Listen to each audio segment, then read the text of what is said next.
Bismillahirrahmanirrahim. Assalamualaikum warahmatullahi wabarakatuh. Waalaikumsalam warahmatullahi wabarakatuh. Bismillah. Alhamdulillahirabbil alamin. Wassalatu wassalamu ala asyrafil anbiya wal mursalin wa ala alihi wa sahbihi ajma'in, amma ba'du. Alhamdulillah, syukur atas rahmat Allah Subhanahu wa taala. Cuaca berapa hari ini dingin, sejuk, ya kan? Alhamdulillah, bahkan sempat banjir walaupun dengat. Jadi artinya berkahnya melimpah itu ya. Berlebih. Alhamdulillah, walaupun banjir tidak lama. Dan kita sebagai hamba Allah wajib bersyukur apapun situasi dan kondisi, hujan, panas. Jangan pernah suudzon, jangan pernah berburuk sangka atas apapun takdir ketentuan Allah Subhanahu wa taala. Insyaallah yakin ada hikmahnya. Oke, nanti kita akan bahas malam ini bab tentang husnuzon. Husnuzon dengan Allah Subhanahu wa taala, wabil khusus ketika menjelang wafatnya kita. Itu harus banyak-banyak husnuzon. Banyak-banyak berbaik sangka kepada Allah Subhanahu wa taala. Salawat dan salam semoga senantiasa tercurahkan kehadiran junjungan kita Nabi Muhammad sallallahu alaihi wasallam serta keluarga, sahabat dan pengikut beliau. Mudah-mudahan kita semua termasuk umat Rasulullah yang setia dalam sunnahnya hingga akhir hayat kita. Amin Allahumma amin. Terima kasih Sohibul Bait Pak Ibnu Hajar. Ini sebenarnya Syekh beliau ini, Syekh Ibnu Hajar. Ada dua orang ulama yang namanya sama-sama ulama hebat. Ya, Syekh Ibnu Hajar Al-Asqalani sama Syekh Ibnu Hajar Al-Haytami. Kalau Asqalani itu ahli hadis. Cuma di kita bupati kita kalau Haytami itu ahli fikih. Kitabnya Tuhfah. Kitab Tuhfah itu urutannya nomor 1. Kitab urutan number 1 untuk fikih mazhab Syafi'i. Jadi kalau sudah ulama kasih iktibar ya, ibarat menggunakan kitab Tuhfah, seharusnya yang ngerti itu tidak berani komen. Cuma orang Mandarin nak ngutip kitab apalah, masih dibantahnya. Hebatlah dia, padahal bahasa Arab tidak baca, Quran tidak hafal, hadis tidak hafal. Pokoknya setinggi apapun ulama yang kita kutip pendapatnya tidak tahu, pokoknya salah uji dia ya. Nah, itu manusia zaman ini ya. Nah, jadi ternyata keilmuan seorang ulama itu hanya dihargai oleh yang paham, oleh yang ngerti. Untuk zaman ini, bahkan presiden kalau kita tidak kenal, usir kawan ya. Siapa kau duduk sini kan? Nah, jadi kita itu akan dihargai di hadapan orang yang kenal sama kita. Meskipun kita hebat di dusun kita, ke dusun orang yang kita tidak dikenal, tak dihormati, diusir lagi. Siapa kau datang ke sini, duduk di sini, cak kehebatan, cak kekantapan. Nah, ya. Salam. Ya, fadhal. Ini Saibani. Saibani. Jauh lagi nih. Fadhal. Sini. Masuk ke tengah.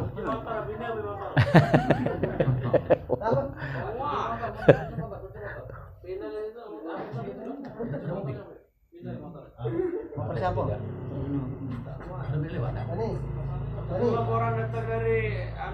Tidak, motor di teras. Motor di teras.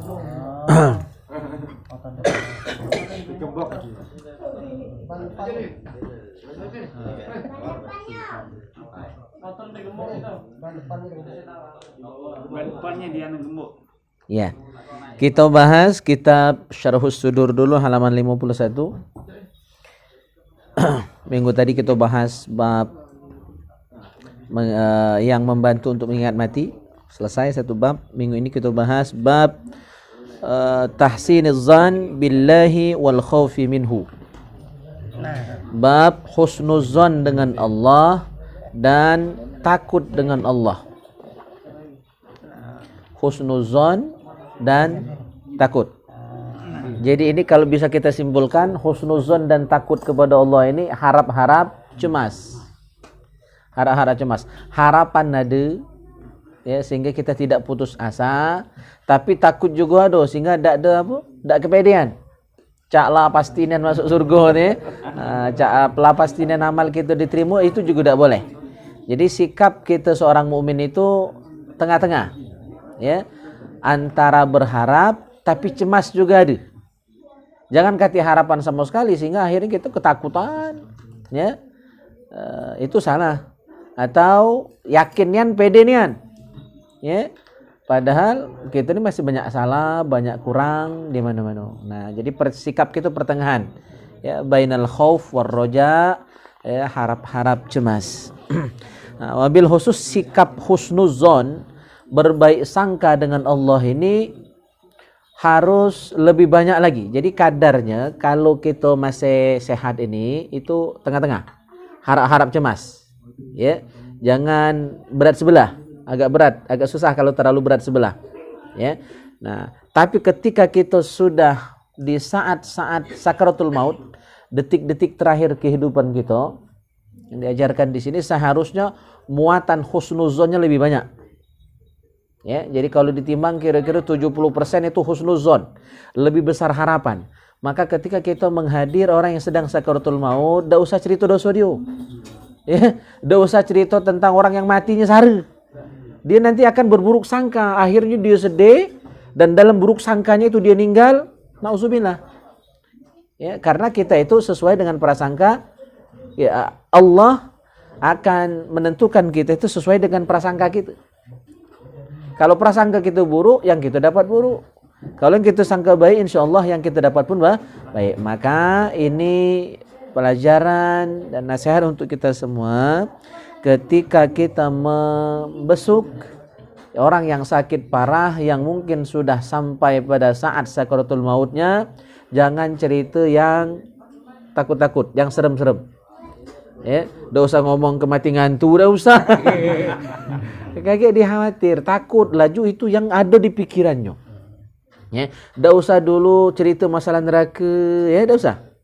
Ya, enggak usah cerita yang takut-takut. Berilah harapan. Jadi cerita tentang bidadari, ya. Kau dulu rajin membersihkan masjid, setiap debu di masjid yang kau bersihkan itu satu bidadari. Ya, jadi cerita yang indah-indah, baik. Cerita tentang nikmat surga, tentang pahala, ya, dan cerita orang-orang yang matinya dalam keadaan husnul khotimah. Jadi kita besarkan hatinya sehingga dia nanti dalam keadaan husnuzon, baik sangka dengan Allah Subhanahu wa taala. Oke. Kita baca hadisnya. Akhraja Syaikhan an Jabir qala sami'tu Rasulullah sallallahu alaihi wasallam yaqul qabla wafatihi bi thalathin. Hadis ini diriwayatkan oleh Imam Bukhari dan Muslim. Berarti hadisnya muttafaqun alaih. Dari Jabir, beliau berkata, aku mendengar Rasulullah sallallahu alaihi wasallam bersabda sebelum wafatnya beliau. Ada 3 hal yang beliau ucapkan. Nah, salah satu di antaranya adalah kata Rasul, la yamutunna ahadukum. Jangan sampai kalian meninggal dunia illa wa huwa yahsunuzzan billah, kecuali ketika dia wafat tadi, meninggal tadi, ya, sakaratul mautnya tadi dalam keadaan dia berbaik sangka. Berbaik sangka, ya, berhusnudzan dengan Allah SWT. Jadi dia dibesarkan hatinya. Yakinlah kamu orang baik. Ya kan, sebagaimana Sayyidatuna Khadijah ketika membesarkan hati Rasulullah waktu mendapatkan wahyu pertama. Itu kan menggigil badan Rasulullah setelah dapat wahyu itu, pulang dari Gua Hira langsung masuk ke rumah beliau, diselimuti oleh Sayyidatuna Khadijah. Itu istri yang baik itu seperti itu. Suami susah bukan namanya susah. Ya, justru membela, menenangkan. Nah, itu cara-cara itu juga kita terapkan ketika ada orang yang sedang sakaratul maut. Dibesarkan hatinya, disenangkan, dibahagiakan. Kamu orang baik, ya. Apa kakak, apa ba, apa ma, apa ye, apa nye, siapapun. Ya, kita gunakan kalimat-kalimat yang lembut yang membesarkan hati. Kamu orang baik, tidak mungkin. Ya, Allah nyiksa kamu. Kalaupun saat ini merasakan yang tak enak, itu cara Allah nak membersihkan dirimu dari dosa yang pernah kamu lakukan selama ini. Jadi dia disemangati. Maka dalam kondisi semangat, senang, bahagia, diharapkan dia matinya husnul khotimah. Ya. Ini kadang-kadang kita kan banyak merepet cerita yang lain-lain, ya. Itu tidak bagus. Jadi ditahan untuk ngomong hal-hal yang menakutkan. Ini kadang-kadang orang demam kita cerita demam dulu. Itu tidak bagus sebenarnya. Jadi seolah-olah kita lah ngadu mulu sama dia. Wa akhraja Ibnu Abi Dunya fi kitabi Husnul Dzan wa zada fa inna qauman qad ardahum su'u dzannihim billah. Faqala tabaraka wa ta'ala lahum. Hadis riwayat Ibnu Abi Dunya dalam kitab Husnul Dzan. Sesungguhnya ada satu kaum yang mereka ini buruk sangka dengan Allah Subhanahu wa taala. Nah, kita nih kadang-kadang memang buruk sangka ya. Hujan, apa komen gitu? Tak kering jemuran, susah mantang. Ya. Sare nak ke pasar apa tuh? Yang tanah loyak itu kan. Tidak lagi ya, lemak ya. Nah, itu kan komen-komen gitu. Panas, salah. Itu bentuk suuzon sebenarnya. Udah buruk sangka sama Allah. Seharusnya kita hujan panas, syukur, bagus gale. Ya, bagus gale. Tidak usah buruk sangka. Bahkan kadang-kadang sampai saking kurang ajarnya hamba itu menganggap Allah tidak adil. Jadi kalimat itu sangat sesat. Ya. Allah tidak akan pernah zalim dengan hambanya. Walaupun dengan orang yang tidak beriman sekalipun dengan Allah, Allah tidak akan pernah jahat. Ketika Allah menyiksa orang yang jahat, orang yang zalim, orang yang kafir, itu justru bentuk keadilan Allah. Karena adil orang salah dihukum. Yang ada prestasi, yang rajin dapat hadiah kan adil. Ya. Yang tidak adil itu justru sebaliknya. Orang jahat mendapatkan hadiah, orang baik justru dihukum. Ya, jadi neraka itu bukan untuk menyiksa, tapi bentuk keadilan Allah Subhanahu wa taala. Nah, ada orang yang suudzon sama Allah, buruk sangka dengan Allah. Apa jawab Allah? Wa dzalikum zannukum alladzi zanantum bi rabbikum ardakum fa asbahtum minal khasirin. Nah, ini orang yang buruk sangka, apa yang mereka dapat? Fa asbahtum minal khasirin. Bakal termasuk orang-orang yang rugi. Jadi buyan nak buruk sangka dengan Allah. Terima baik. Cara kita hamba ini sebenarnya kita ini cuma ibarat ulama sering membuat perumpamaan hamba dan Allah itu bagaikan kita ini bagaikan wayang. Terserah Allah nak dimainkan kemana. Suka-suka Allah. Karena yang namanya Allah itu adalah zat yang serba maha. Karena Allah serba maha, fa'alul lima yurid. Ini harus kita pegang betul. Ya, mungkin banyak kita yang belum bisa nerima ini. Allah itu fa'alul lima yurid. Allah berhak berbuat apapun sesuai kehendaknya. Ya. Sesuai kehendak Allah. Kita cuma punya keinginan. Bisa kabul, bisa tidak. Kabul kalau sesuai dengan kudrat dan iradat Allah. Tak kabul hajat kita kalau tidak sesuai kudrat dan iradat Allah. Nah, kita ini kadang-kadang nilai menurut kita. Nah, sebagusnya adalah tawakal Allah. Ya, lemak tak lemak, ketika sudah ditakdirkan Allah itu berarti pasti bagus untuk kita. Pasti ada hikmahnya untuk kita. Mungkin pahit kita rasakan, tetapi ada obat di dalamnya, bagaikan minum jamu. Ya kan? Kan tak lemak, minum pil pahit. Ya kan? Tapi yakin ada kesembuhan di balik itu. Ada hikmah di balik semua takdir dan ketentuan Allah Subhanahu wa taala. Jadi jangan pernah suudzon. Ya. Apalagi dengan ketentuan Allah Subhanahu wa taala. An Anas anna Nabiy sallallahu alaihi wasallam qala ala syabbin wa huwa fil maut. Hadis riwayat Anas bin Malik bahwa Rasulullah pernah menemui seorang pemuda yang pemuda ini sedang mengalami sakaratul maut. Hampir meninggal dunia sang pemuda ini. Maka Rasulullah sallallahu alaihi wasallam bertanya kepada sang pemuda, "Kaifa tajiduk?" Apa yang sedang kamu rasakan saat ini? Ya.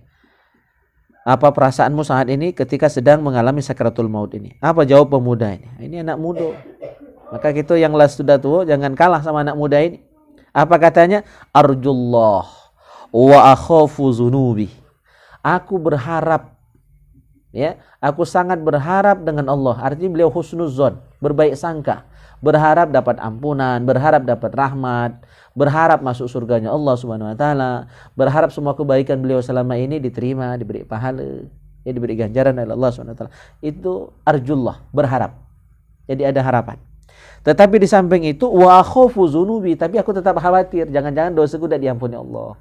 Nah, ini yang kita bilang tadi, harap-harap cemas. Harapan ada, cemas juga ada. Antara itu.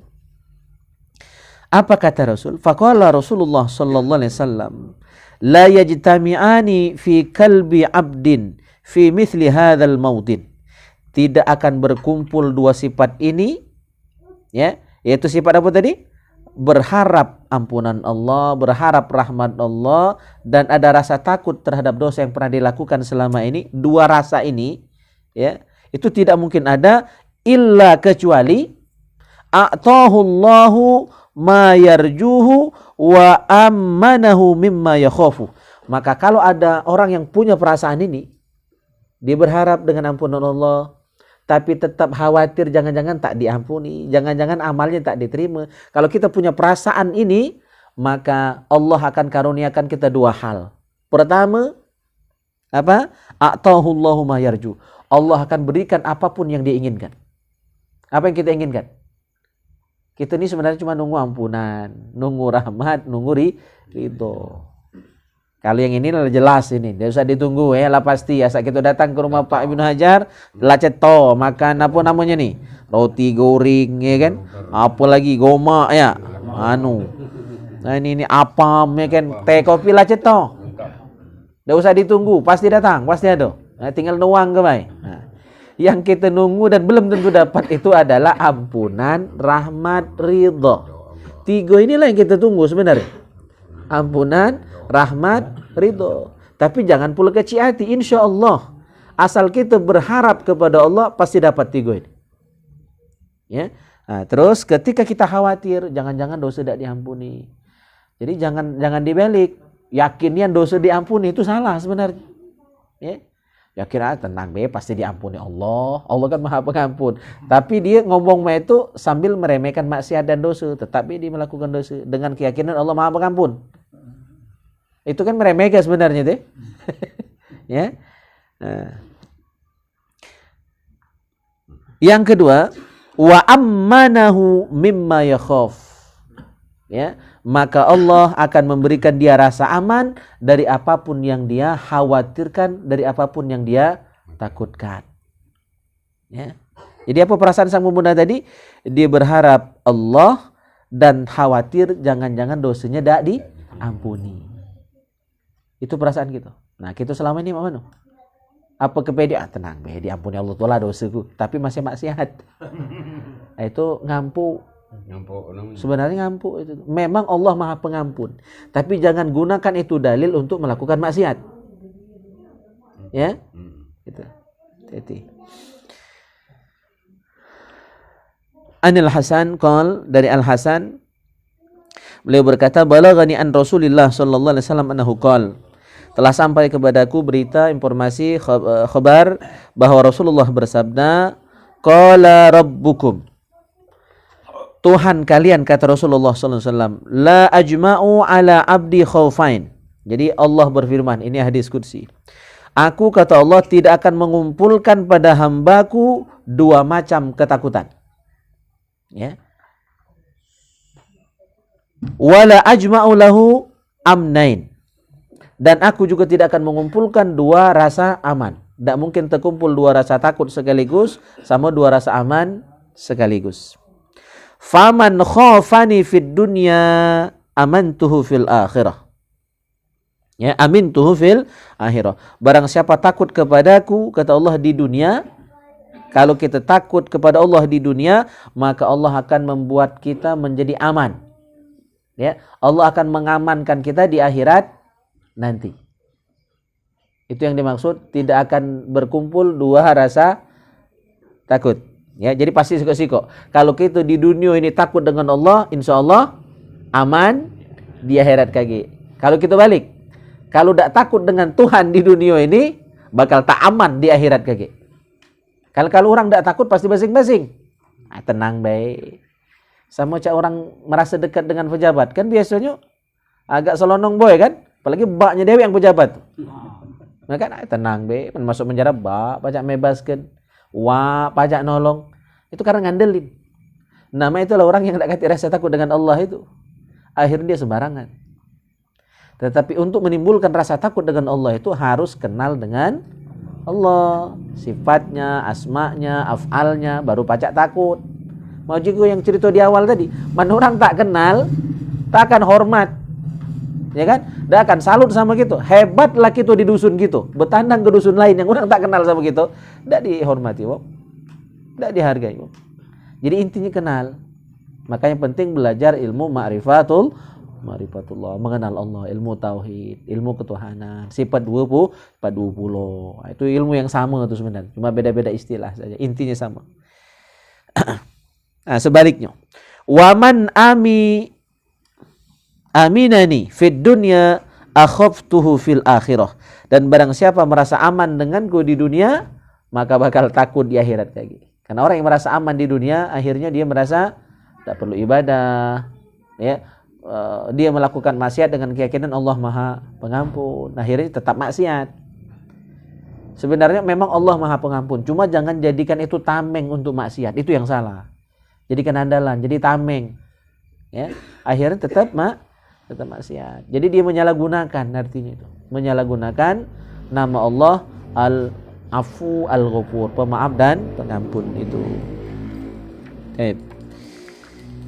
Jadi siko-siko arti, ya, jangan dua-duanya. Pilihlah apa yang seharusnya, ya, takut dengan Allah di dunia, insya Allah aman di akhirat. Jangan sebaliknya, merasa aman di dunia, itu bakal takut, bakal saro di akhirat kayak gitu. Ya, gitu. Wa akhraja Ibnu Al-Mubarak an Ibnu Abbas qal, Rasul bersabda, "Idza ra'aitumur rajul bil maut, fabashshiru hatta yalqa rabbah wa huwa husnuz zan billah. Wa idza kana hayyan fakhawwifuhu bi rabbih azza wa jalla." Nah, ini sikap kita terhadap orang yang nak mati sama yang masih hidup. Beda. Jadi pesannya adalah, kalau kamu melihat orang yang akan meninggal dunia, idza ra'aitumur rajul bil maut, kalau orang itu sedang sakaratul maut, sedang sakit keras, man pecah-pecahin tak lama lagi, ya kan? Kita lihat, maka terhadap orang yang sedang sakaratul maut atau yang lagi sakit ini, yang kemungkinan bakal meninggal waktu itu, cara kita adalah fabashiruhu hatta yalqa rabbahu wa huwa husnuzan billah. Beri dia kabar gembira, bahagiakan, ya, beri dia informasi tentang rahmat Allah yang begitu luas, ampunan Allah yang begitu luas, ya. Ceritakan tentang surga, tentang bidadari, tentang sungai-sungai yang mengalir di surga, sungai susu, sungai madu, sungai apa lagi, khamar, dan sungai air tawar, ya. Di surga nanti akan melihat dan berjumpa dengan Allah SWT, nanti akan bersama para nabi dan rasul. Jadi omongan yang enak-enak, yang lemak-lemak, sehingga dia nanti waktu meninggal dunia dalam keadaan husnuzon, baik sangka dengan Allah SWT. Atau boleh kita kisahkan kebaikan dia selama dia gagah, selama sehat.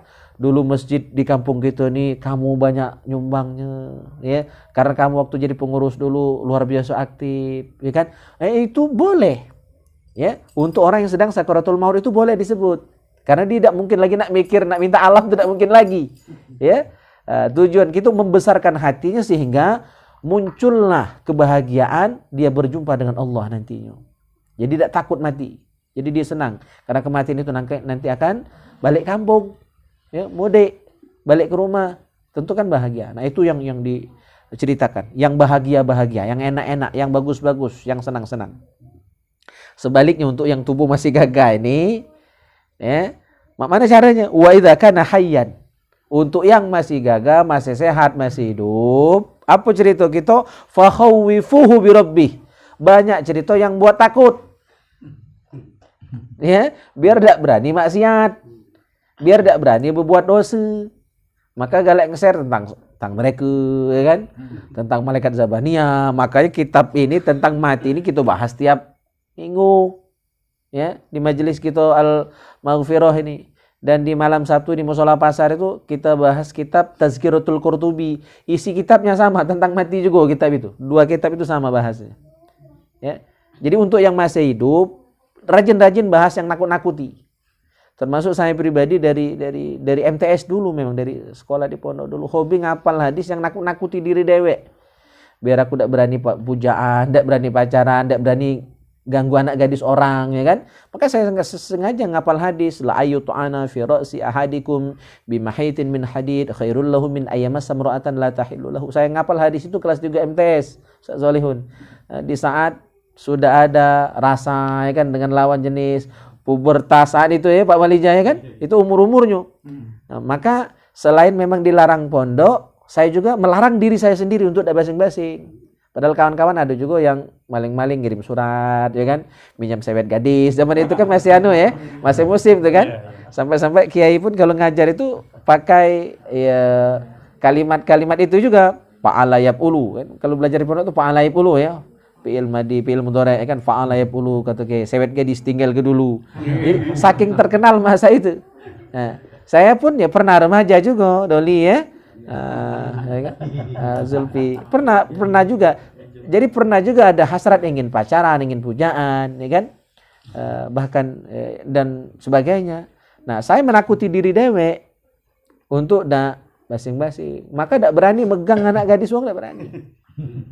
Ya, selain mengamalkan ajaran agama, aturan pondok juga dak boleh basing-basing kan, lokak karena gecak dengan gayu talok belakang ya, karena hukum bahkan bisa diusir dari pondok. Tapi saya ya, ingin menerapkan ajaran itu, jaga jarak yang bukan mahram. Saya sampai ngapal hadis. Maka hadis saya sampai hari ini masih hafal hadis itu. La ayut'ana fi ra'si ahadikum bimahitin min hadid khairul lahu min ayyamas samra'atan la tahilu lahu. Sungguh kepala kalian ditusuk dengan jarum besi, dipukul dengan jarum, dengan paku, ya. Itu sakit, tapi masih mending daripada sentuhan dengan yang bukan mahram. Ya, dan hadis-hadis yang lain. Rata-rata saya masih ingat momen-momen saya ngapal itu banyak untuk nakuti diri dewek. Ya, alhamdulillah. Ya, nah, itu. Jadi untuk yang masih hidup banyaklah ditakuti, biar tidak berani melanggar aturan Allah, tidak berani sembarangan. Ya. Terakhir satu lagi kita bahas. Wa akhraja Ibnu Asakir an Anas qala Rasulullah sallallahu alaihi wasallam la yamutanna ahadukum hatta yuhsina dhanna billahi ta'ala fa inna husnaz dhanni billahi ta'ala thamanul jannah. Riwayat dari Anas bin Malik, Rasulullah sallallahu alaihi wasallam bersabda, jangan kalian mati kecuali dalam keadaan husnuzon, baik sangka dengan Allah Subhanahu wa taala. Karena kata Rasul, baik sangka dengan Allah itu adalah thamanul jannah, harga ya dari surganya Allah SWT. Jadi bayaran untuk masuk surga itu husnuzon. Karena apa? Allah sesuai dengan prasangka kita. Kalau kita sangka baik, Allah akan memberikan kebaikan. Kalau kita sangka buruk, buruk pula yang didapat. Ya. Jadi baik-baik, benar-benar, termasuk dengan manusia pula juga jangan buruk sangka. Yang orang marah uji tubuh benci belum tentu. Yang orang merengut uji tubuh mungkin luat dengan tubuh belum tentu. Barangkali memang rainya nian potongan lah itu. Kan memang ada rai orang tuh dah acak senyum. Ya, dia ngajak berkelakar tubuh tidak pula ngerti. Oh, ternyata nak ngajak berkelakar. Kan kita masih tidak tahu kan. Nah, maklumi baik. Jadi dengan makhluk ini banyak-banyak memaklumi. Sering saya ungkapkan itu. Jadi kita jangan nuntut orang.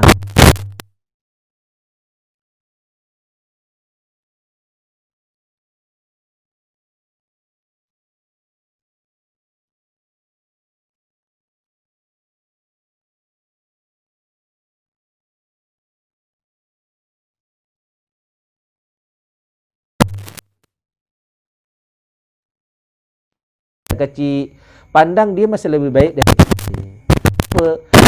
wajar budak, ya kan? Budak kecil nakal wajar budak. Nah, tubuh ini tubuh bengke masih nakal. Jadi itu husnuzon. Jadi memandang orang lain masih lebih baik dari kita. Nyinggung orang kafir, tetap kita masih merasa dia lebih baik dari kita. Oh, dia memang kafir, wajar tak sembahyang. Sekarang dia masih kafir, mungkin kakek dia dapat hidayah masuk Islam. Aku ni ngaku beriman, umat Nabi Muhammad, pengajian terus, ya kan? Baik kesubuhan terus, sembahyang kadang tidak, ya kan? Nah, mungkin sembahyangnya hari Minggu tu lah barangkali kan? Nah, jadi kita pandanglah orang tu lebih bagus dari kita, walaupun kita lebih bagus. Ya, jadi pandang orang husnuzon ke kita biarlah kita menganggap diri kita paling jahat, tidak apa-apa. Paling buyan, tidak apa-apa. Ya, tapi kalau kita merasa lebih baik, lebih pintar, lebih soleh, nah itu jadi sombong. Ya, jadi ilmu ini, ilmu husnuzon ini untuk ke orang. Ke kita tidak apa-apa kita suuzon dengan diri dewek. Nah, pula aku main ini, salah. Nah, jadi kita baca introspeksi terus. Ya, nah itu. Tapi sebelum kita lanjut fikih, ada nak didiskusikan boleh.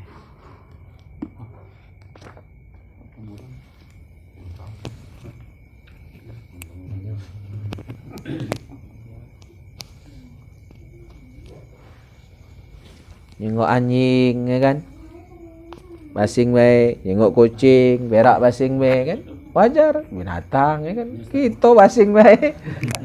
Iya. Allah. Assalamualaikum warahmatullahi wabarakatuh. Waalaikumsalam warahmatullahi wabarakatuh. Ini pertanyaan masalah kata Ustaz tadi tak tahu maka tak kenal. Ya. Jadi pertanyaan ini Ustaz, kalau bisa dijawab sekarang, Nah, jawab. kayaknya Kalau berat tidak itu boleh ya. dipending dulu Ustaz. Iya, insyaallah. Ini masalah antara kita dengan Allah Subhanahu wa taala. Bagaimana kita untuk mendekatkan diri kepada Allah dan siapakah namanya Allah ini yang sebenarnya? Hanya itu yang bisa saya bertanya Ustaz. Assalamualaikum warahmatullahi wabarakatuh. Waalaikumsalam warahmatullahi wabarakatuh.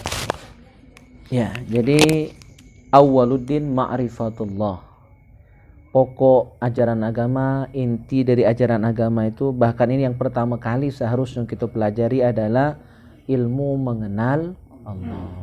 Dan dari kecil kita sudah belajar sifat 20, wujud, qidam, baqo, mukhalafatul lil hawadisi, qiyamuhu bi nafsihi, wahdaniyah, qudrat, iradat, ilmun, hayat, sama, basar, kalam. Jadi nak kenal Allah itu ya pelajari asma'nya, sifatnya, af'alnya. Kalau zatnya cukup kita yakini ada. Karena apalagi nak memahami kunhizat, hakikat dari zat Allah Subhanahu wa taala itu tidak bisa. Maka kata Rasul itu tafakkaru fi khalqillah wala tafakkaru fi zatillah. Renungkan saja, pikirkan saja tentang makhluk ciptaan Allah yang begitu banyak ini.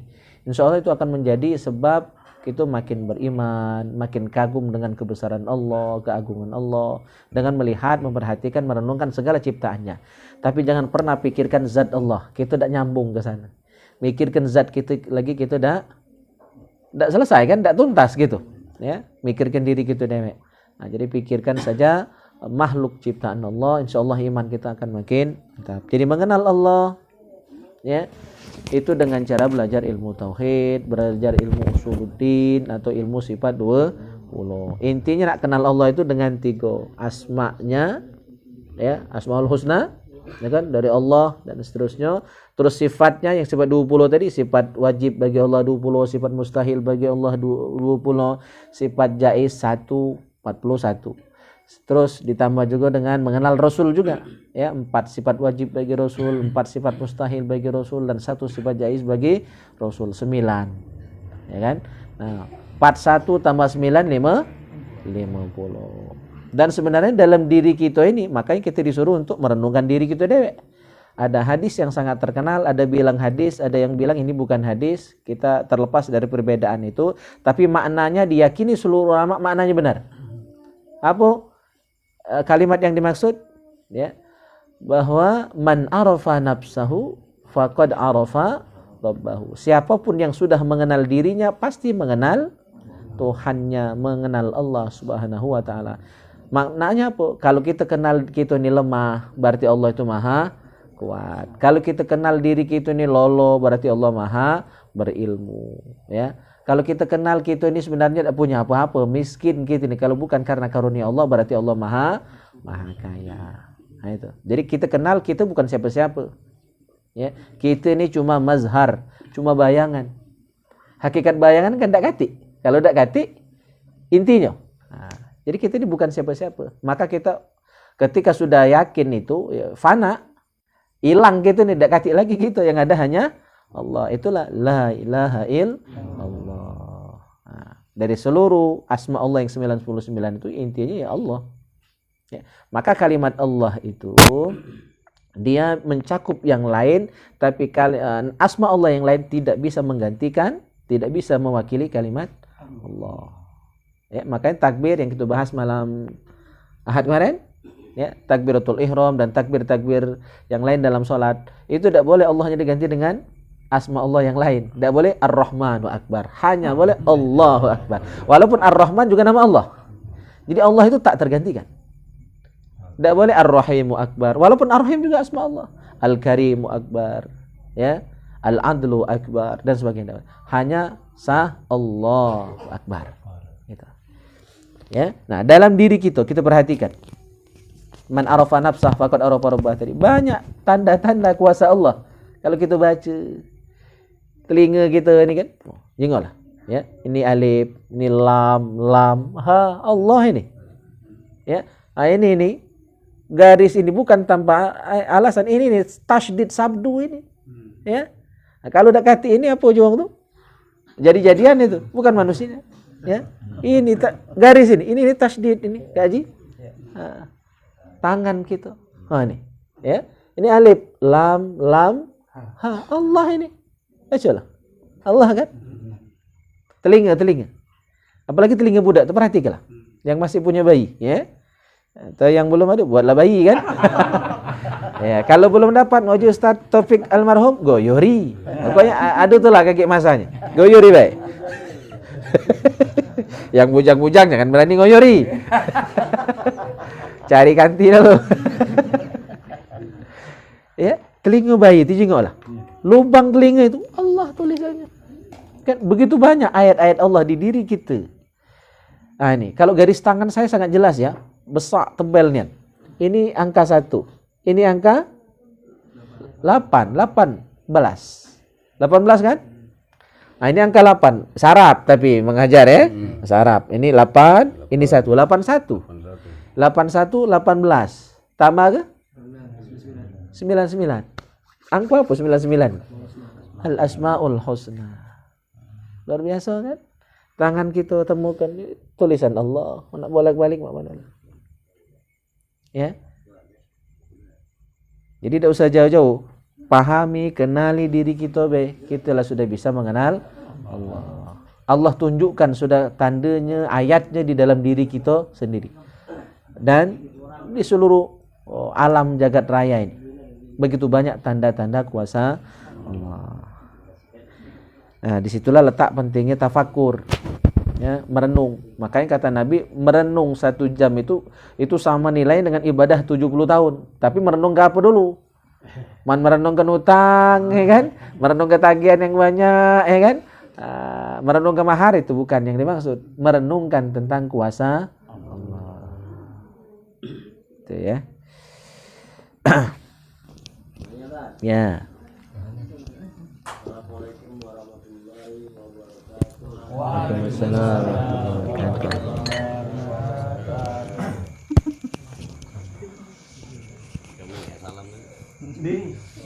Ulangnya anu salah. Jadi dah agak mic. Karena dah pakai mic ya. Assalamualaikum warahmatullahi wabarakatuh. Waalaikumsalam warahmatullahi wabarakatuh. Ini soal antara keyakinan yakin dengan harap-harap cemas Ustaz tadi kan. Nah, kita yakin, cuman jangan terlalu yakin harap cemas. Sementara kata Allah, aku sesuai dengan prasangka hambaku. Apabila dia menyangka aku baik, maka aku baik. Apabila tidak, maka tidak. Jadi mersandanya tubuh harap cemas itu jadi mau mana tak?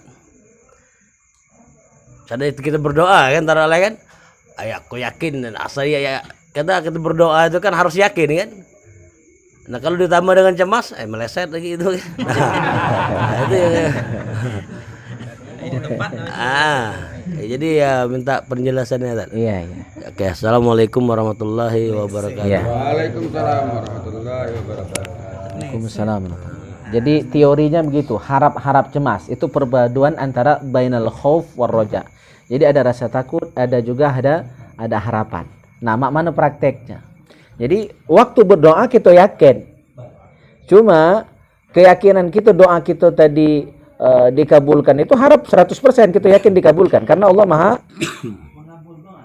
dan itu bagian dari Allah, ud'uni astajib lakum. Tetapi ada rasa khawatir bukan terhadap terkabulnya doa, tetapi terhadap diri kita terkenang dengan salah. Ya Allah, aku tuh memang yakin, cuma mengingat-ingat salah dosa yang pernah aku lakukan rasanya tidak pantas, ya kan? Nah, minta banyak. Nah, di situ. Ya. Jadi hope di situ konteksnya kita takut, kita khawatir dengan dosa kita. Jangan-jangan itu yang menjadi penghalang doa kita dikabulkan. Ya, tapi harapan tetap 100% yakin doa kita kabul. Ya, itu. Apa ya? Mungkin mirip-mirip kita itu merasa tidak layak. Mungkin syairnya Abu Nawas itu bisa mewakili al-khauf dan raja itu. Ilahi lastu lil firdausi ahla wala aqwa 'alan nar. Ya Allah, ya, aku ini sebenarnya pengen masuk surga, cuma merasa tidak pantas. Tapi juga kalau bakal masuk neraka aku tidak tahan. Itulah mungkin barangkali bisa saya anggap lebih tepat menggambarkan al-khauf dan roja itu. Harap-harap cemas itu. Kita pengen masuk surga, cuma ketika ngenang dosa merasa tidak pantas, cuma tidak tahan masuk neraka. Ya kan? Paham ya kira-kira ya? Nah, itulah gambar. Iya. Ini ada pertanyaan dari jamaah online. Pertanyaan dari Kak Yadi Maulana Abai. Assalamualaikum Ustaz. Waalaikumsalam. Cak mana lah kalau kita terlihat sopir kencing sembarangan di jalan. Apa hukumnya Ustaz? Wah, itu sudah dijawab Bang Bani. Ya, kalau kita cuma nyengok dan itu bagian belakangnya tak apa-apa. Man kawan kan ditegur be nasihati, ya kan? Apa jangan di jalan, ya kan? Masuk dikit, agak ngimbang dikit, ya kan? Karena adabnya jangan sampai kelihatan. Jadi agak ngimbang lah kalau di jalan seperti itu, masuk dikit ke hutan, ya kan? Atau apapun caranya dalam mobil tuh lah misalkan siap botol, ya kan? Itu kan bisa jadi solusi. Yang penting jangan sampai di tempat ya. Walaupun tertutup, cuma satu sudut. Sisi lain kan masih terlihat. Ya, kalau kawan ditegur, kalau orang lain tidak acak juga kan lewat ke baik. Asal tidak melihat aurat, ya tidak dosa. Cuma kalau nyengok aurat itu kan haram walaupun sesama lanang, ya kan? Apalagi yang beda kelamin, tambah itu. Ya, jadi selama tidak melihat auratnya tidak haram, ya tidak dosa. Karena melihat aurat sendiri pun dilarang. Apa haji nyengoknya kan? Itu adabnya itu kita cewek hanya cewek, jangan sampai melihat. Kecuali kepentingan sangat mendesak, ya kan? Nah, itu boleh. Jadi jangan menyengok auratnya. Dan biasanya kan tidak terlihat kecuali dari arah depan. Dari belakang biasanya tidak kelihatan. Dia biasanya kan di sebelah kiri ya, lajur kiri. Jadi memang tidak jengok, kita jengok belakangnya baik. Ya itulah fenomena. Tapi jangan kita pelakunya ya. Dihindari apalagi kalau belajar. Sampai ke SPBU kan, sampai ke rumah makan, tarik napas panjang. Ya, insyaallah. Atau Pampers dewasa itu kan, nah, laju kelak. Sebenarnya kalau kita mikir ada solusinya. Siap ke botol, ya kan, kantong, Pampers itu bisa jadi solusi kalau memang denget-denget buang air. Baik, ada lagi.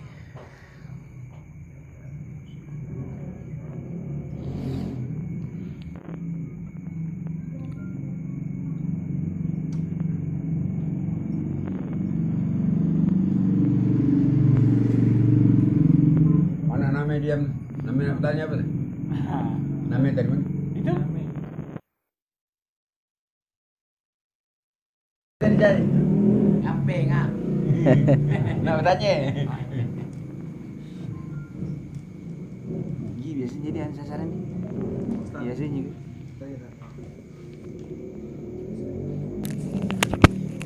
Ustaz, tentang teman, lebih baik berteman dengan orang yang munafik atau orang yang non muslim, Ustaz?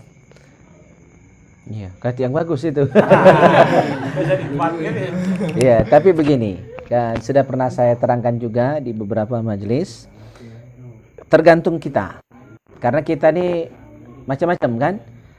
Kalau kata Profesor Aflatun Mukhtar, Ketua MUI Provinsi, dan beliau juga mantan Rektor UIN, jadi guru kita juga, guru besar kita. Manusia itu ada dua, ada tulawin, ada tulawan. Tulawin itu dia yang mewarnai, dia proaktif, ya, dia bisa mewarnai, bisa merubah, bisa mempengaruhi, ya. Nah, ini termasuk pribadi yang kuat. Jadi kalau dia termasuk yang tulawin, pribadi yang kuat, dia istiqomah, nak bergaul dengan siapapun tidak terpengaruh, justru dia yang akan mempengaruhi orang itu. Silakan dia bergaul dengan siapapun, jin sekalipun kawan nih, ya. Kalau pacak jin jadi diajak masuk Islam, ya kan? Apalagi cuma manusia musyrik, kafir, munafik, dia apa-apa kawan nih. Dengan dia berkawan dengan orang-orang yang tidak baik tadi, dengan harapan dia tunjukkan akhlak Islam yang baik, maka bisa terpengaruh. Orang yang munafik tadi pacak menjadi muslim yang baik, orang kafir pacak jadi mu'allaf, ya kan? Bisa jadi sadar, yang preman pacak jadi kiai, ya, di tangan orang yang tulawin tadi. Nah, tapi ini kan tidak semua orang bisa seperti itu. Banyak yang temiluk. Nah, yang temiluk gawe tidak benar ini karena berkawan dengan yang salah, maka itu termasuk tulawan, dia diwarnai. Ini pribadi yang lemah, tidak kuat. Nah, tinggal kita kira-kira termasuk tulawin atau tulawan, yang mewarnai atau yang diwarnai, yang mempengaruhi atau yang dipengaruhi. Ya. Ini baru nyingok kawan merokok lah, miluk ngerokok, ya kan? Nah, sudah berarti tidak kuat. Nah, untuk kita yang belum kuat, jaga jarak. Bukan tidak boleh, ya. Dengan kawan yang jahat, ya, tahu, kenal, cuma tidak usah diakrabi. Biasa baik. Ya. Karena besar betul pengaruh kawan. Contohnya Abu Syamah.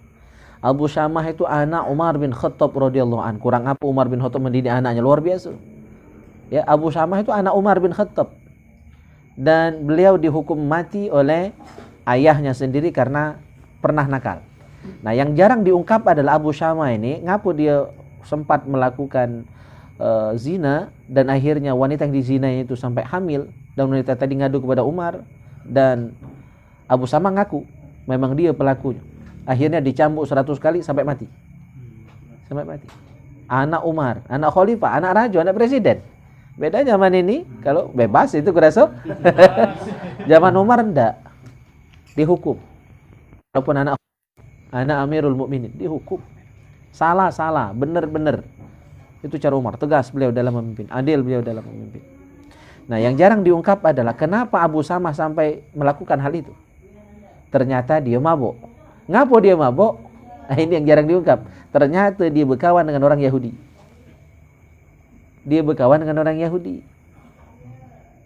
Akrab. Nah, orang Yahudi, cara orang non muslim masih nak nganu gitu tuh lah dia. Walaupun baik, walaupun akrab, masih nak nganu itulah. Dia minuman keras, mabuk. Ini dianggap Abu Syamah minuman biasa. Karena berkawan dengan orang jahat tadi, berkawan dengan orang Yahudi. Ujung kita mikir lurus baik, wong enggak lurus mikir. Ya, maka dalam hal ini harus hati-hati milih kawan. Contoh, anak Umar bin Khattab pun pernah jatuh kesalahan itu karena salah pilih kawan. Ya, jadi untuk kita yang belum yakin kuat, lebih baik berkumpul dengan komunitas-komunitas yang baik. Ya, nah, kecuali para ustadz.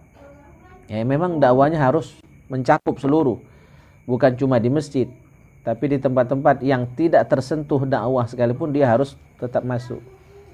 Ya, cuma juga tidak seluruh ustadz bisa masuk seperti itu, kaki laju keno, ya kan? Nah, jadi artinya kita balik ke diri kita masing-masing, tulawin atau tulawan. Ya, kita kuat atau lemah. Kalau kuat, lajulah berkawan dengan siapapun. Ya, kalau tidak, cari dan berada di zona nyaman lebih baik. Ya, Daripada kita kaget rusak, ya kan? Lebih baik mengamankan diri dulu. Oke. Ada lagi? Baik, kita lanjut bahasan nazar ya. Sudah kita bahas nazar kemarin. Kita lanjut halaman 147 ya. Jadi nazar itu hanya sah kalau orang Islam. Ya, akil baligh, ya kan? Berarti sudah mukallaf ya. Nah, wa kharaja bil muslim al mukallaf al kafir was-sabi wal majnun. Fala yasihu nazruhum kanadri as-safih wa kila yasihu minal kafir. Jadi nazarnya orang kafir, nazarnya anak kecil itu tidak sah. Ya. Nazar orang kafir, nazar anak kecil, nazar orang gila, termasuk nazarnya safih. Safih ini orang yang akalnya tidak jalan. Ya. Idiot atau moron. Jadi kecerdasannya di bawah rata-rata. Itu safih namanya. Jadi kalau dia menazar, nazarnya tidak sah karena dia tidak mukallaf. Ya, tidak akil, tidak berakal. Tapi ada juga yang bilang khusus orang kafir nazarnya sah. Nazarnya sah, nazar orang kafir. Tapi itu pendapat yang lemah. Pendapat yang terkuat menyebutkan orang kafir, terus anak kecil, ya orang gila atau yang akalnya kurang, kalau dia bernazar, nazar tidak sah. Terus nazar itu harus wabil kurbah. Niat nazar itu untuk mendekatkan diri dengan Allah. Jadi nazarnya taqarrub. Ya, untuk lebih memantapkan kita dalam ibadah. Ya, untuk memantapkan dalam ibadah. Berarti kalau nazarnya berhubungan dengan maksiat tidak sah. Ya. Jadi nazar itu tidak boleh terkait dengan maksiat. Ya. Kalau aku lulus kaget misalnya mumung ayam. Nah itu maksiat mumung ayam itu. Ya.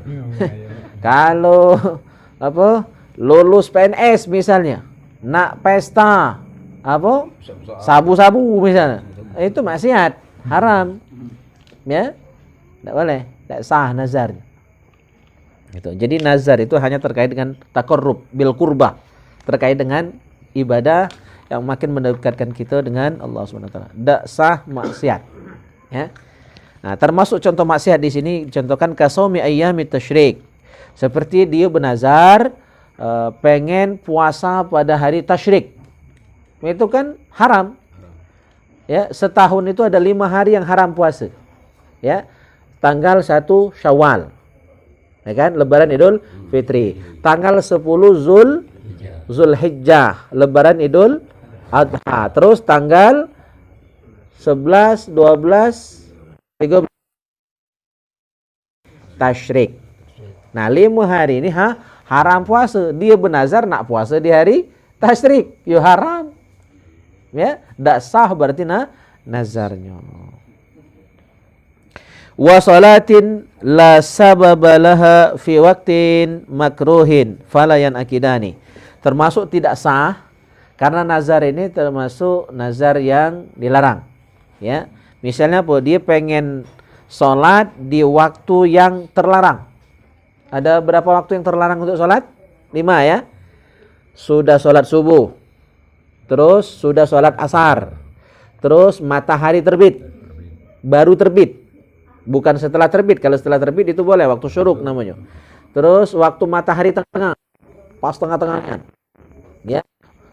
Sebelum masuk waktu zuhur. Itu matahari tengah-tengah. Kalau zuhur. Itu pas tengah-tengahnya. Nah itu haram sholat. Sama waktu matahari terbenam. Baru terbenam. Kalau sudah sempurna terbenamnya. Itu baru terbenam. Ya, nah 5 waktu ini. Ada 2 pendapat. Ada yang bilang haram sholat di 5 waktu ini. Ada yang bilang makruh saja. Nah, sementara dia bernazar pengen sholat di 5 waktu ini. Tapi sholat yang tanpa sebab. Berarti tidak seluruh sholat. Sholat tanpa sebab itu apa? Contohnya sholat sunnah mutlak. Sholat sunnah mutlak. Jadi yang dilarang itu bukan seluruh sholat. Hanya sholat yang tanpa sebab. Yang terlarang.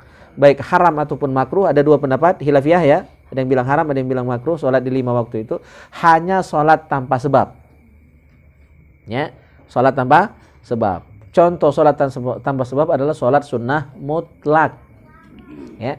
Berarti kalau sholat yang ada sebabnya boleh dan sah. Contohnya Bu, sholat sunnah tahiyatul masjid itu sholat yang ada sebab. Jadi walaupun kita masuk masjid di 5 waktu ini, tetap sunnah sholat tahiyatul masjid. Misalnya gitu, nah ya, tempo hari ada pertemuan baikar subuh ya, sumsel di sini kan. Nah, saya kan sholatnya di Al-Amir, datang ke sini, saya tetap sholat sunnah tahiyatul masjid. Mungkin ada yang tidak tahu dan menganggap saya salah mungkin ya. Nah, saya ngapu tetap sholat. Karena walaupun sudah subuh, tetap boleh sholat tahiyatul masjid. Walaupun sudah subuh itu termasuk waktu yang dilarang untuk sholat. Nah, masalahnya bukan seluruh sholat yang terlarang.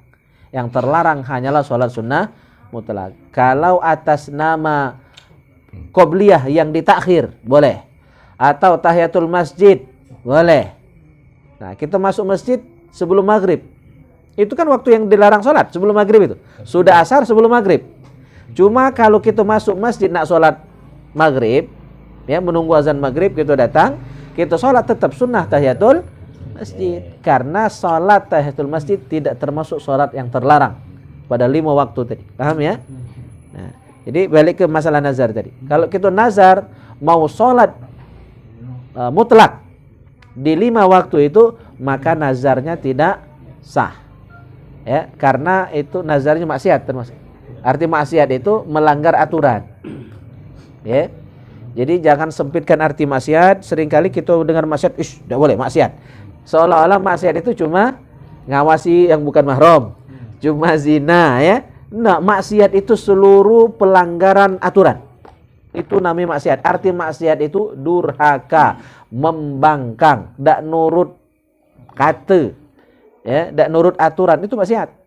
Jadi tak sholat itu maksiat, ya, maling itu maksiat. Benazar sholat di waktu terlarang itu juga maksiat. Puasa pada hari-hari yang terharam puasa juga maksiat. Jadi arti maksiat melanggar aturan, itu maksiat, durhaka. Atau contoh nazar yang salah, ya. Kalau tadi contoh nazar yang ini haram ya. Haram ya. Ini contoh nazar yang makruh, maksiat yang makruh. Kal maksiati, contoh maksiat yang makruh. Misalnya, kas-salati 'indal qabri, salat di dekat kubur. Jadi benazar, aku kage ya nak salat di dekat kubur. Aku benazar nak salat di dekat kubur. Atau salat di kuburan nazarnya. Nah, itu makruh. Ya, berarti tidak sah nazar salat di kuburan itu. Salat biasa bukan salat jenazah. Kalau salat jenazah yang sudah dikuburkan itu kita belum sempat menyolatkan, baru tahu kabar beberapa hari yang lalu sudah dikuburkan si Anu bin si Anu. Kita baru dapat kabar, kita langsung datang ke makamnya. Nah, itu namanya salat gaib. Jadi salat gaib itu bisa dua. Bisa di makam, ya, bisa di rumah atau di masjid. Itu lain cerita. Yang dilarang ini maksudnya sholat apa? Sholat zuhur misalnya, sholat tahajud di makam. Itu ada nomor. Ya, sholat di makam tuh togel yang diincar tuh. Ya, maksiat jadinya ya. Wan nazri li ahadi abawihi au auladihi faqat. Atau nazarnya dikhususkan untuk kedua orang tuanya saja atau kepada salah satu di antara anaknya. Ini pun tidak diperkenankan ya.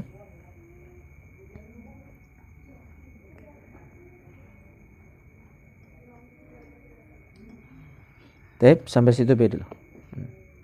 Jadi nazar itu cuma boleh yang berhubungan dengan ibadah. Kalau berhubungan dengan maksiat, nazarnya tidak sah, bahkan terlarang. Baik larangan itu haram ataupun larangan itu makruh.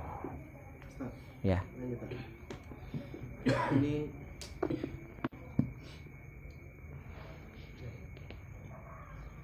Ini tentang yang nazar yang sholat dikerjakan di 5 waktu yang terlarang tuh. Ini misalnya Tat, kalau melaksanakan sholat sunat taubat di salah satu 5 waktu terlarang, kira-kira tuh boleh Tat? Ya, sholat taubat termasuk sholat yang ada sebab. Jadi intinya cuma sikok sebenarnya yang dilarang itu ya. Sholat sunnah mutlak saja. Ya.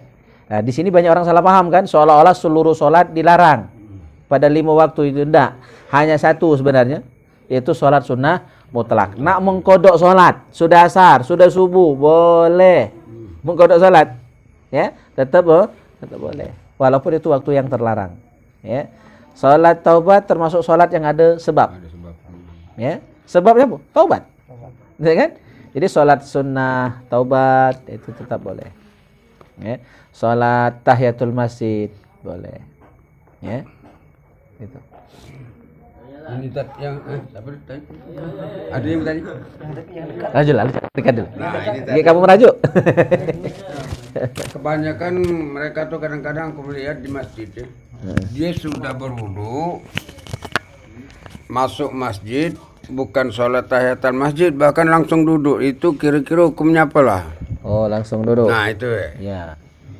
Jadi adab masuk masjid itu adalah sholat sunnah 2 rakaat yang disebut dengan sunnah tahiyatul masjid. Sholat sunnah tahiyatul masjid itu sebenarnya adalah menghormati yang empunya masjid, ya, mengagungkan Allah sang pemilik masjid, ya. Jadi bukan menghormati tempatnya, sebenarnya yang punya rumah, sahibul bait, yaitu Allah Subhanahu wa taala. Karena masjid itu adalah baitullah, masjid itu rumah Allah. Tapi jangan salah paham juga. Ya, masjid rumah Allah bukan Allah bertempat di masjid. Awas, hati-hati ya tauhidnya. Ya. Nah, itu dinisbahkan masjid itu dengan rumah Allah, menunjukkan masjid itu tempat yang mulia.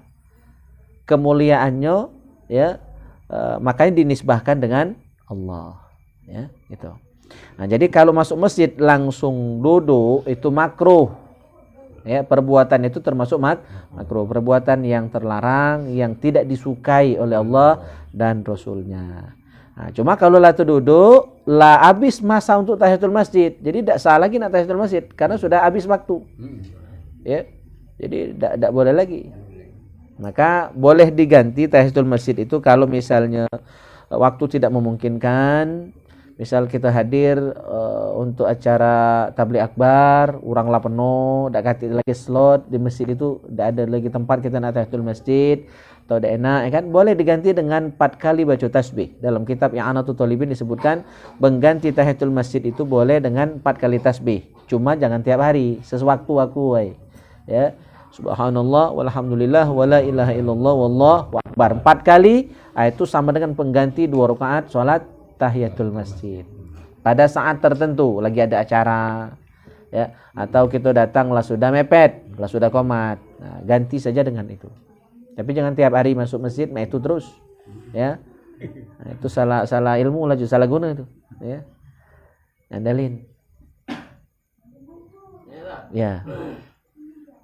Assalamualaikum.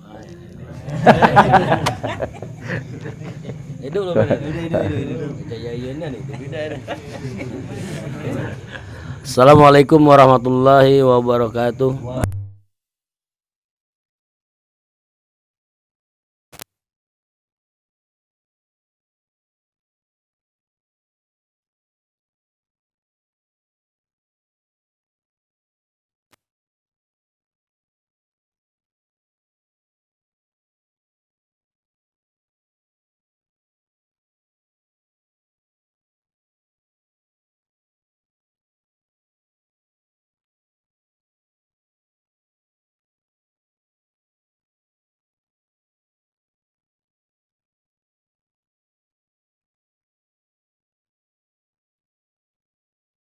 Maksudnya kan mereka tuh rugi banyak tuh, sakit hati. Tuh Bu bekejar mancing kita tahu, ya kan. Milik ikan. Itu. Apa tuh butuh ada berdosa apa mau mana, kan? Tolong penjelasannya, Tat. Iya kan, masalah kita tidak tahu ikan itu apakah termasuk yang dipancing itu, yang kita dapat itu apakah termasuk ikan dari kolam atau wallahu alam atau ikan luar, ya kan? Jadi itu tidak dipastikan. Barang jelas nih aneh itu. Iwak keli itu jebol beribu-ribu, tunggu nunggu di situ mancing loh. Oh, dekat kolam tuh lah ya. Iya. Kalau memang dekat situ kita mancing, ya berarti memang bukan iwak kita, ya kan? Bukan iwak liar. Kecuali maksud aku di sungai lebar yang kita tidak bisa memastikan, ya kan? Apakah iwak itu dari kolam? Kalau mancing dekat kolam tuh lah, Iya. Di aliran kolam itu lah. Iya, dekat situlah nih. Iya. Lebih baik tidak. Itu kalaupun tidak bisa kita pastikan hukumnya haram, karena ini kan masih remang-remang. Jadi lebih baik kita anggap ini sebagai sesuatu yang syubhat.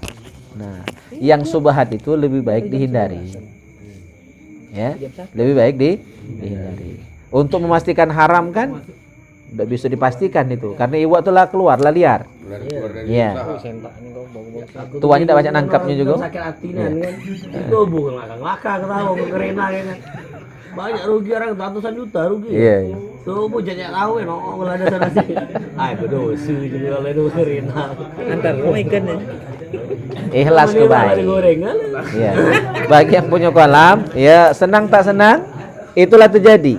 Sabar dan ikhlas. Tak kati guna juga. Itu jadi pahala. Ya sama cak kita nanam pohon kan, berbuah, dimakan kere, dimakan tupai. Kalau kita ikhlaskan jadi pahala. Apalagi itulah lepas, laucul. Ya, yang jelas salah itu mancing di kolamnya nih.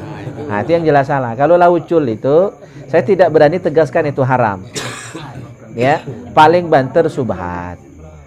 Ya, samar-samar saya hukumnya itu.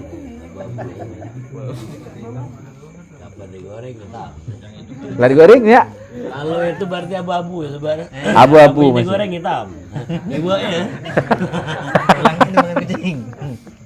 Digoreng hitam ya. Masih mentah abu-abu.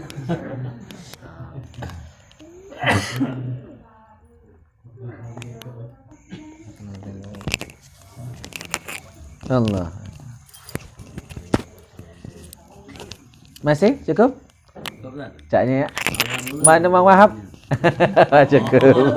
Aduh lihat. Kalau lah beliau cukup selesai, kita tidak boleh nambah. Nambah yang lain baik lagi ya. Nambah kopi boleh. Nambah kajian selesai. Baik jamaah yang mulia, kita cukupkan taklim sampai di sini. Mudah-mudahan Allah karuniakan kita ilmu yang manfaat dan keistiqomahan dalam belajar dan mengamalkan ilmu yang sudah kita pelajari ini. Kita tutup dengan doa kafaratul majlis. Subhanakallahumma bihamdika asyhadu an la ilaha illa anta astaghfiruka wa atubu ilaik. Bismillahirrahmanirrahim. Alhamdulillahirabbil alamin. Allahumma salli wa sallim ala sayyidina Muhammad wa ala ahli sayyidina Muhammad. Rabbana ighfir lana wa liwalidina warhamhum kama rabbawna shighara wa li jami'il muslimina wal muslimat wal mu'minina wal mu'minat al ahya'i minhum wal amwat innaka ala kulli syai'in qadir.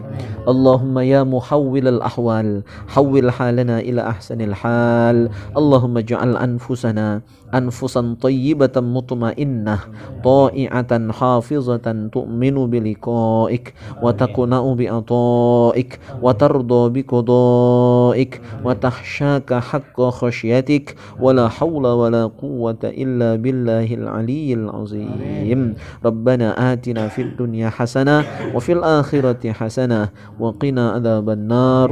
Wa sallallahu ala khairi khalqihi Muhammad wa ala alihi wa sahbihi ajma'in. Alhamdulillahi rabbil alamin. Taqabbalallahu minkum.